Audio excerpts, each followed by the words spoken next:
bring us up to date with what Prince Andrew's had to say in all of this, or at least his lawyers in those court documents.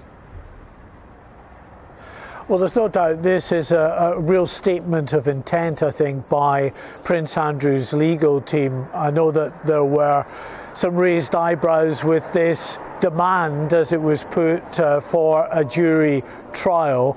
Well, I mean, he's going to get that anyway. That's outside his control. Ms. Giuffre, in bringing this civil case before the courts, is entitled to a jury trial, and that's exactly what she will get, regardless of what Prince Andrew and his legal team want.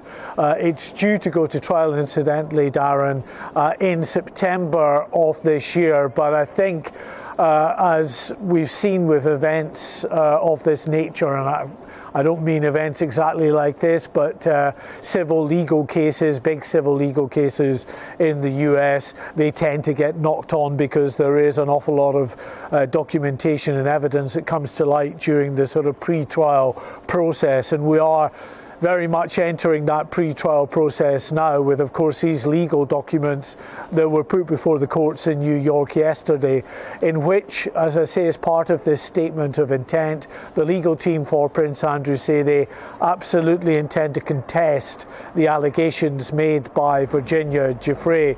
Now, she claims that she was forced to have sex with Prince Andrew some 2 decades ago when she was still a teenager, that she was forced to have sexual encounters with the prince in Jeffrey Epstein's mansion in New York, on a private island owned by the financier, and in the home of Ghislaine Maxwell as well. As I say, something that Prince Andrew has strenuously denied throughout these years when these allegations have been made to him.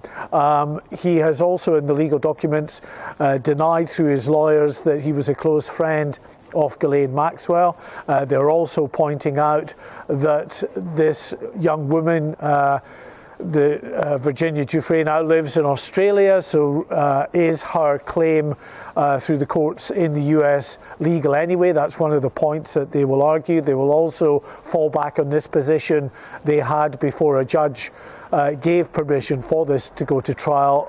The issue of this agreement that she signed with Jeffrey Epstein in 1993, in which she, as part of that agreement, agreed not to pursue other people connected to Jeffrey Epstein with regard to the allegations that we're also facing Jeffrey Epstein. So it's a big tangled case, lots of evidence that will be explored in the months ahead, and exactly what the royal family don't want to see in what is, of course, going to be the Jubilee year for Her Majesty the Queen.